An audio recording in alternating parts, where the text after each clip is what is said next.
विघ्नहर्ता श्री गणेश, श्री गणेश, श्री गणेश। यदि निश्चल भक्ति से प्रभु की आराधना करते तो आपको स्वतः ही भोलेनाथ का सानिध्य प्राप्त होता और स्वयं को सुरक्षित रखने हेतु और आपको प्रभु के आत्मलिंग की आवश्यकता ही नहीं होती। प्रभु के छठे अवतार थे प्रभु शरद, जिन्होंने ये सीख दी कि विजय प्राप्ति के उपरांत अहंकार के वश में आकर स्वयं पर नियंत्रण नहीं खोना चाहिए। किंतु आपने तो प्रभु के आत्मलिंग को प्राप्त करने पर भी अपने अहंकार से मुक्त नहीं हुए और प्रभु महादेव से कैलाश का ही त्याग करवाने का संकल्प ले लिया। तो मैंने क्या बुरा किया गौरी पुत्र?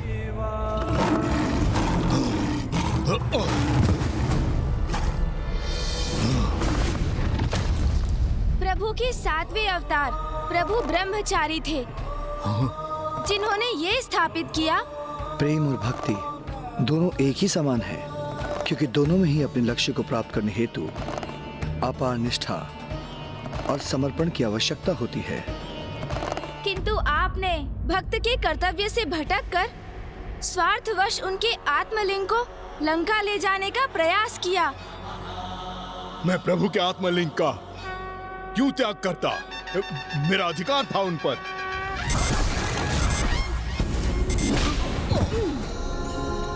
अधिकार? कैसा अधिकार लंकेश? कदाचित आपको प्रभु के आठवें अवतार प्रभु सुनट नर्तक की कथा से प्राप्त सीख का स्मरण नहीं हुआ? भले ही मैं तुम्हें याद नहीं लौटा रहा हूँ, तो अधिक समय तक इसे अपने पास नहीं रख सकोगे। समय आने पर ये अपने उचित स्थान पर लौट जाएंगे। जो तुम्हारा है ही नहीं, वो तुम्हारा कैसे हो सकता है? किंतु आपने तो समस्त मर्यादाओं का ही परित्याग कर दिया। प्रभु के आशीर्वाद को भी अपना अधिकार मान बैठे आप।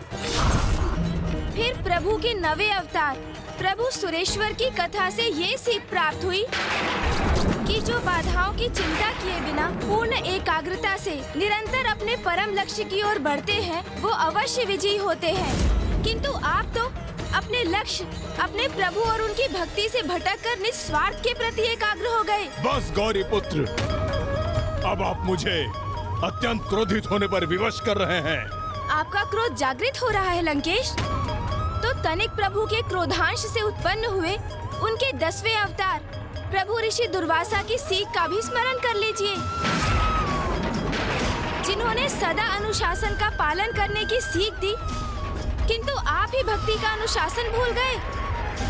निश्चल भक्ति से छल का समावेश होने दिया आपने। छल नहीं, मेरी भक्ति थी गौरी पुत्र, प्रभु की सर्वोच्च भक्ति, महान भक्ति।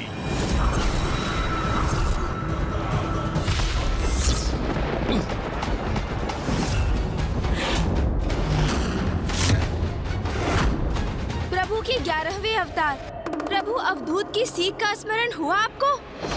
अहंकारी को उसका अहंकार उसकी वास्तविकता से परिचित कराता है, जिसके परिणाम स्वरूप कुछ ऐसे अहंकारी होते हैं जो उचित सीख प्राप्त कर स्वयं में परिवर्तन ले आते हैं, किंतु कुछ किसी भी सीख को प्राप्त करने में अक्षम रहते हैं और पूर्ण रूप से स्वयं पर अहंकार का प्रभाव होने देते हैं। अहंकार नहीं, विश्वास है कि मैं प्रभु का महानतम भक्त हूँ। तभी तो प्रभु के आत्मलिंग प्राप्त हुए थे मुझे, और उन आत्मलिंग को आपने मुझसे छल से छीना गौरी पुत्र। जो अपना नहीं है वो पराया है। उसके मोह से ही मात्सर्य अर्थात ईर्ष्या का जन्म होता है, और मात्सर्य सदा विनाश की ओर ही ले जाता है। प्रभु के 12वें अवतार प्रभु वृषभ ने इसके प्रति सावधान रहने की तो आपको सीख भी दी, और आप स्वयं ही देख लीजिए कि जिस पर आपका अधिकार नहीं था, उसके मोह ने आपके साथ संपूर्ण सृष्टि के लिए भी कैसी विनाशकारी स्थिति उत्पन्न कर दी।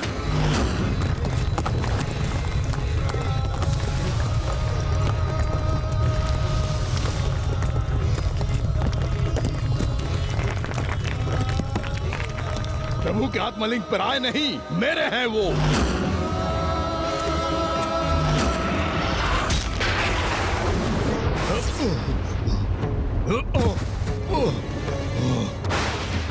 प्रभु के 13वें कृष्ण दर्शन अवतार की सीख तो मत भूलिए लंकेश।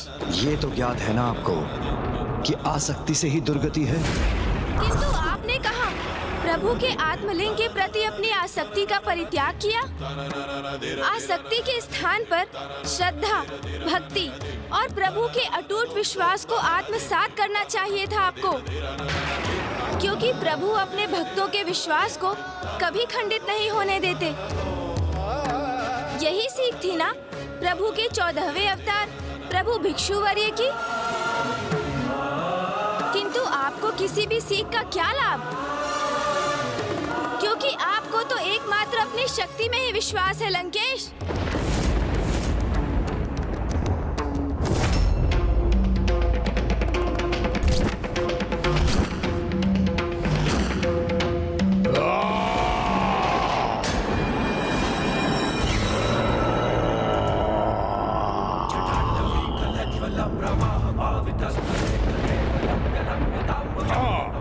अवश्य है, क्योंकि शक्ति संपन्न हूँ मैं, अपार शक्ति है मुझ में, और उसका प्रयोग कब और कैसे करना है ये भी ज्ञात है मुझे।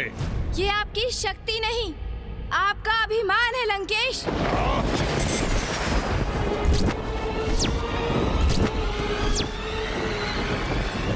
चंद्रहास? ये क्या? दशानन ने तो महादेव द्वारा दिए गए चंद्रहास को ही उनके पुत्र के समक्ष प्रकट कर लिया। नहीं लंकेश, अब और भूल मत कीजिए।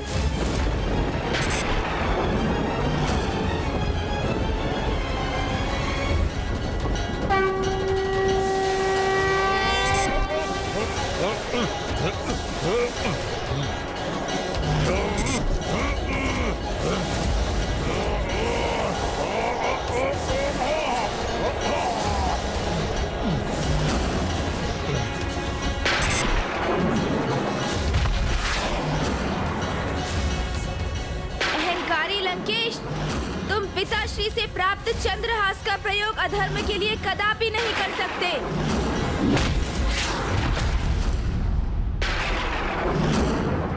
प्रभु के 15वें अवतार प्रभु यक्ष की सीख का स्मरण कीजिए। सदा स्मरण रखना, मात्र ज्ञान अथवा सीख देने से पुण्य प्राप्त नहीं होता, स्वयं उस सीख का पालन करना भी अति आवश्यक है। किंतु आपने अपने अभिमान को अपने आचरण का अभिन्न अंग बना रखा है, और आपने प्रभु के 16वें अवतार प्रभु यतिनाथ की जो कथा अंत में सुनाई थी, उनसे यही सीख प्राप्त होती है कि अतिथि देवो भवः, अर्थात अतिथि ही भगवान के स्वरूप होते हैं। किंतु आपने तो प्रभु को अतिथि के स्थान पर बंदी बनाकर लंका में स्थित करने का लक्ष्य निर्धारित किया हुआ था।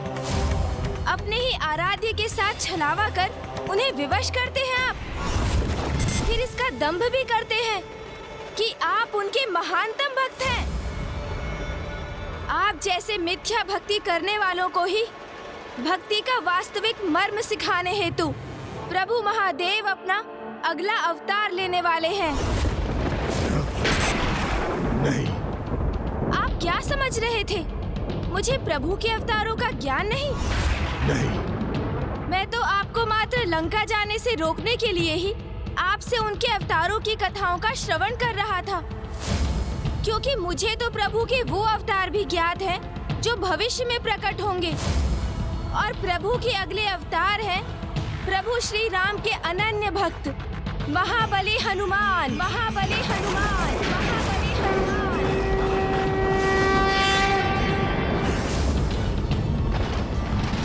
वो महाभक्त प्रभु हनुमान जो अपने वक्ष में अपने आराध्य को धारण कर हमें ये सीख प्रदान करने वाले हैं कि भक्त के कण कण में प्रभु का वास होता है, और जो भक्त अपने शरीर को ही प्रभु का मंदिर मान लेते हैं वो तो स्वयं भगवान बन जाते हैं।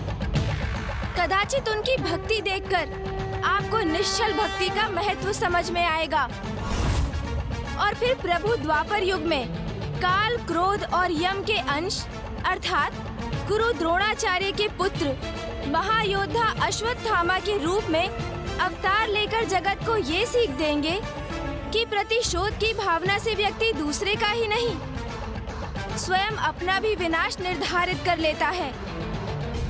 और प्रभु के 19वें अवतार होंगे प्रभु किरात, जो एक बनवासी के रूप में धर्मपरायण योद्धा पांडु पुत्र अर्जुन की परीक्षा लेने के उपरांत उन्हें पशुपति अस्त्र प्रदान करेंगे और संसार को ये सीख देंगे कि वास्तविक योद्धा वो होता है जो अपने पराक्रम से युद्ध भूमि में विजय तो प्राप्त करता ही है, प्रभु के हृदय में भी अपना स्थान बनाने में सफल होता है। और एक परम भक्त योद्धा का आचरण आपके सर्वथा विपरीत होता है, क्योंकि आपने तो तपस्या के माध्यम से भी अपनी स्वार्थ की पूर्ति हेतु अपने भगवान से भी छल किया।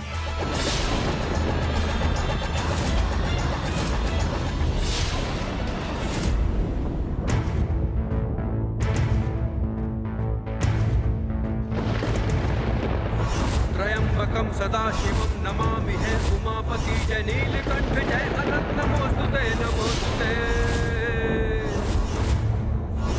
हो भोलेनाथ भक्तों के हो कष्ट से निवारते, ये सृष्टि सारी संकटों से जिद ही है उबारते।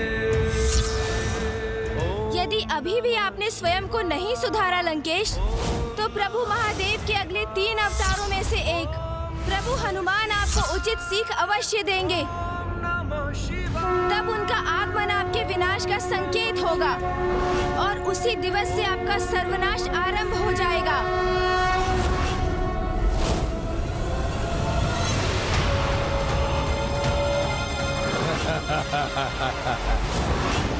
ये सब कहकर आप मुझे भयभीत कर रहे हैं गौरी पुत्र, किंतु ऐसा कुछ भी नहीं होगा, क्योंकि कोई भी शक्ति, कोई भी अवतार मुझे लंकेश रावण को कोई क्षति नहीं पहुंचा सकता। ये दशानन तो अपनी हट पर अड़ा है।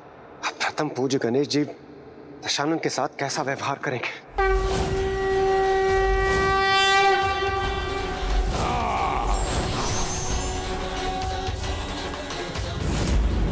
मैं तो आपको सुधरने का एक अंतिम अवसर प्रदान कर रहा था लंकेश। आप अपनी भूल स्वीकार कर सकें, इसलिए मैंने पुनः प्रभु महादेव के सभी अवतारों से प्राप्त सभी सीखों का उल्लेख किया।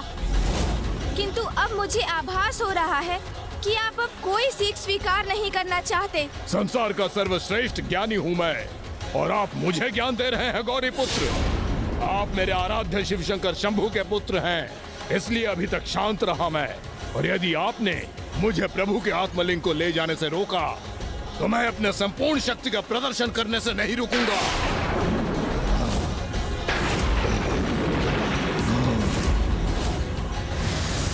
ये लंकेश तो सुधरने के स्थान पर पुनः अपने विनाश को आमंत्रित कर रहा है। सर्वश्रेष्ठ ज्ञानी के लिए भी ये कथन सर्वथा उपयुक्त है। विनाश काले विपरीत बुद्धि।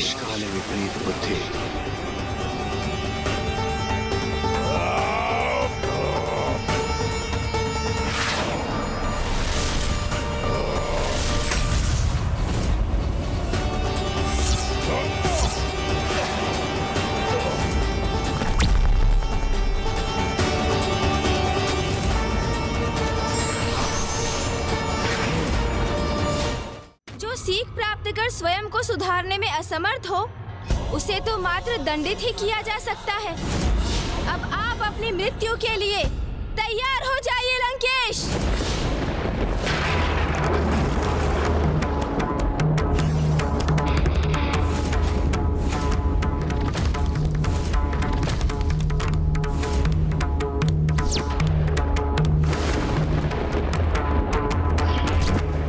गौरी पुत्र प्रथम पूज्य गणेश जी ने दशानन का संहार कर दिया, तो प्रभु श्री हरि नारायण के श्री राम अवतार लेने का कोई कारण ही शेष नहीं रहेगा।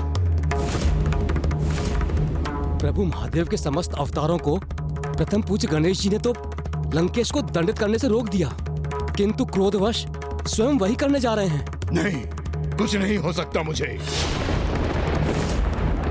प्रभु रोक लीजिए पुत्र गणेश को, अन्यथा ना ही प्रभु राम अवतार प्रकट होंगे और ना ही आपके प्रभु हनुमान के प्रकट होने का कोई कारण शेष रहेगा।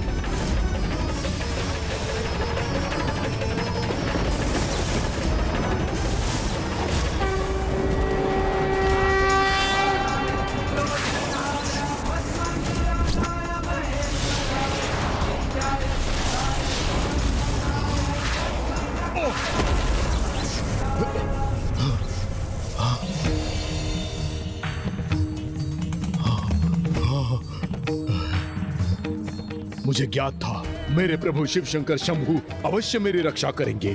पिताश्री ने अपने त्रिशूल से मेरे वार को क्यों निरस्त कर दिया?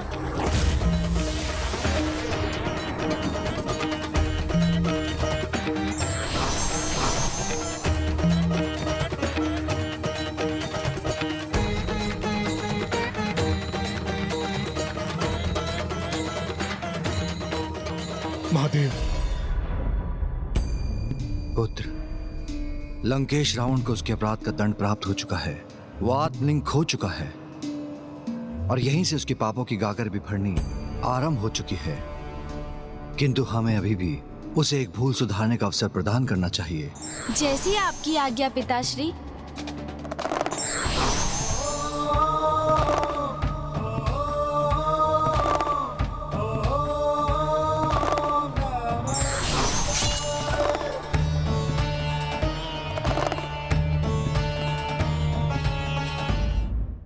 मेरे प्रभु, मेरे शिव शंकर शंभू, मुझे ज्ञात था कि आप मेरी रक्षा अवश्य करेंगे।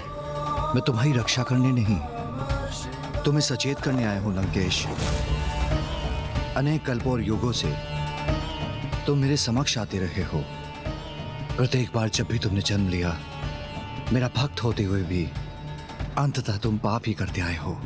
और फिर विवश होकर प्रत्येक युग में नारायण तुम्हारा वध करते रहे।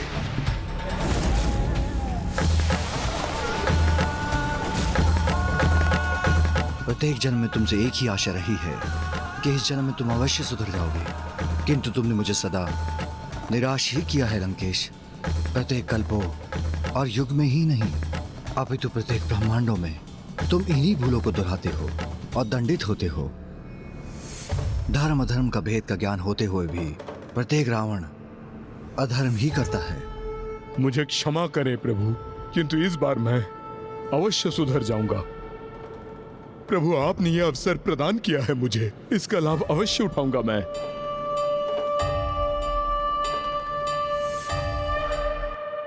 हे गौरी पुत्र, मुझे प्रत्येक भूल की क्षमा दीजिए। लंकेश, आप इसे अपना अंतिम अवसर ही समझिए और प्रभु महादेव के 19 अवतारों से प्राप्त प्रत्येक सीख का पालन भी कीजिए। अन्यथा आप स्वयं अपने विनाश को आमंत्रित करेंगे।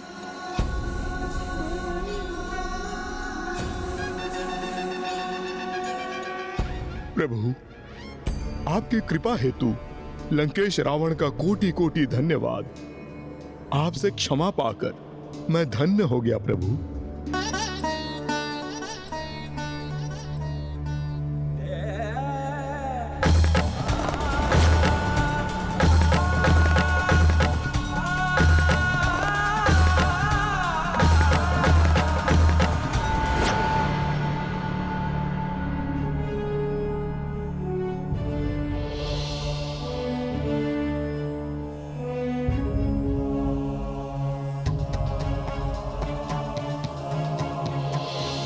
सिन्दूरवर्णं द्विभुजं गणेशं लम्बोदरं पद्मदले निविष्टं ब्रह्मादिदेवः परिसेव्यमानं सिद्धैर्युतं तं प्रणमामि देवं।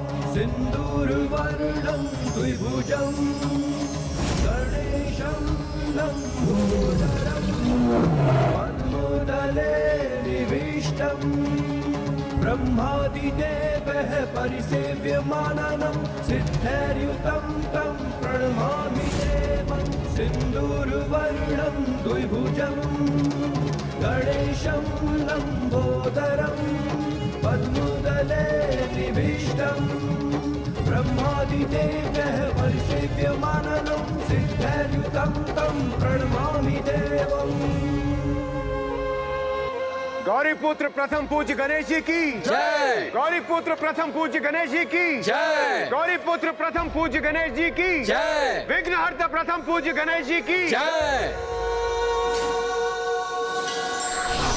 अज्ञानी और अहंकारी प्रवृत्ति वाले व्यक्ति का चरित्र भी उस मेघ के समान होता है जो सूर्य को मात्र क्षण भर के लिए ढक कर ही स्वयं को सर्वश्रेष्ठ मान लेता है।